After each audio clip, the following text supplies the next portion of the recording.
San Francisco 49ers, Arizona Cardinals. We're going to have a fight on the show here on this one. Steven and I on opposite sides. I am on the Cardinals. He is on the 49ers. We are looking at 5.5 right now in favor of the Cardinals, 49.5 or 50 as the total. Brad, we'll start with you here. We have a Arizona Cardinals team that has found itself as the last undefeated team left in the league. Do you think it's for real? Do you think they are for real? I'm a big Cardinals fan. Kyler Murray's probably one of the very best players in the league. It doesn't matter who's coaching him; he just does crazy stuff every week. He looks like he's made out of different material than the rest of the players on the field. But the number here has gone, it's probably gone too far, isn't it? Based on the numbers we've seen to date, the closing lines and stuff. Preach. Yeah, it's gone a bit too far for me. Now, I'm not involved because I kind of think Trey Lance looked like garbage last week as well. He hasn't played football since he was 19. He was statuesque in the pocket. He wasn't on his toes. He was just kind of stood there. The stat line looked okay because he got a 75-yard touchdown to Deebo Samuel, but he just literally just left wide open. I could have made that throw. So, Shanahan comes out and says, he's going to be better with, when the game plan is for him.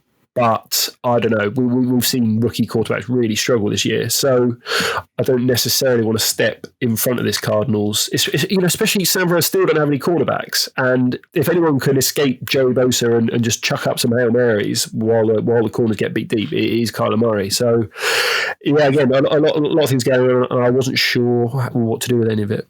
So you guys convinced me. All right. Well, Steven, I'll give you the floor. You are going to back the San Francisco 49ers here. I assume you backed them at the 5.5, not the current 5 that we are seeing right now.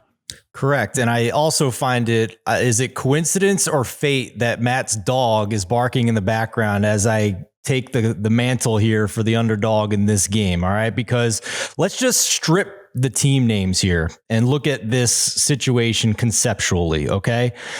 One team in this game lost by 7 points at home last week, but they had 6.3 yards per attempt. They held a quality opponent to 4.3 yards per attempt. That was an opponent that was first in the league in yards per attempt coming into the week. So what happened? How'd they lose by 7 at home? They fumbled a kick return inside their 20-yard line. This week, they get a new quarterback. The old quarterback last year was first in expected completion percentage, but 38th in completion percentage over expectation. And again, this year, to start the year, that quarterback was again having a completion percentage below his expected completion percentage. The new quarterback is mobile. So we have a coach that is scheming up perfect situations to get a high completion percentage, and the old quarterback hasn't been able to do it. So insert a new mobile young quarterback. Now let's look at the line. The preseason line here was the road team -1. The look ahead line was the road team +1.5. And now we're at a line where the road team is +5.5. We are 4 points more than the look ahead line. We are almost a touchdown more than the preseason line.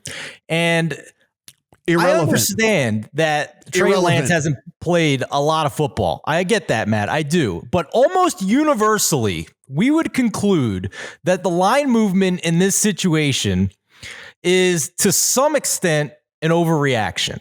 And I am going to have faith that Trey Lance isn't just completely unprepared and not ready for the situation. And I am backing Kyle Shanahan to put this team in the proper situation. And I say all this having ranked the Arizona Cardinals number 2 in my power rankings this week. So I love them long term, but I think this number has gone too far.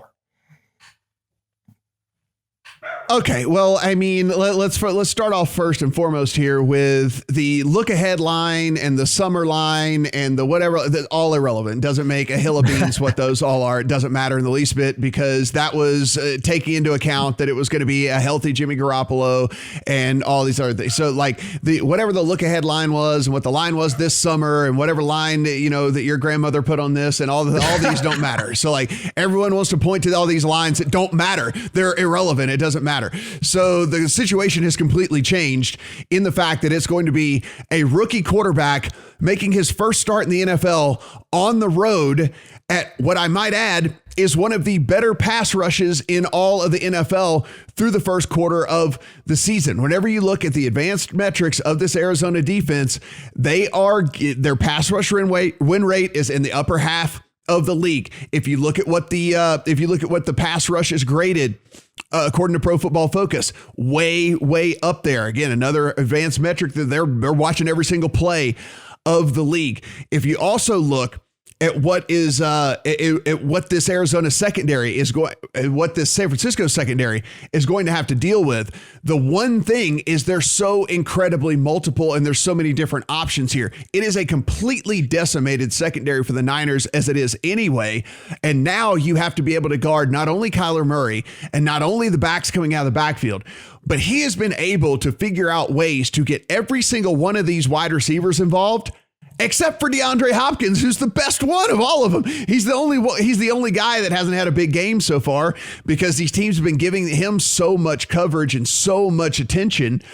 And instead, he's the one that isn't getting it done so far. So again, this is just by scheme by these defenses and Kyler Murray evolving as a quarterback, proving that he doesn't have to lock on to one target and just throw to that guy. He's a guy that is actually maturing as a quarterback in this league. If you look at this Cardinals offense, they put up 400 yards from scrimmage in every game so far. They're averaging 2.7 more yards per pass play than their opponents are on the season. Kyler leads the league in completions of 20 or more yards down the field, and this is going to continue to roll here. And oh, by the way, let me circle back to the first thing that I just said, which is it is a rookie quarterback making his first start in the NFL on the road against J.J. Watt and Chandler Jones and everything else that this Cardinals defense is all about. And if Trey Lance was good enough to start, he would have been starting already. He's not good enough. He's not ready. He's going to make some splash plays and everyone's going to say, oh, wow, look at the potential of this guy. Well, potential doesn't cash tickets. That's not how it goes. He's going to make some stupid rookie mistakes. He's going to be made to look like a rookie in this game. Cardinals win this game. I might play the alt line on this thing. I think the Cardinals win this game by a touchdown plus. Brad, what's the verdict? What's the verdict? I would probably. What I was thinking is that I would, if I was back in the Niners, maybe the first half, when Shanny's cooking up some plays in his script. If they've got trick plays and stuff, the Shanny script is generally good. So Niners plus a half first quarter, Niners plus 3 first half might be worth a look. Or I can also see Cardinals minus 13.5 because if they do get behind and he has to start, if he has to start throwing, then it could get messy second half. So maybe you go for the tail ends of the risk curve here. Yeah, I mean, it could be a good in-game. It certainly could be a good in-game spot, right? If you get in there and you see right off the bat that Lance is just overmatched, and then this would be a good spot probably to get in game as well.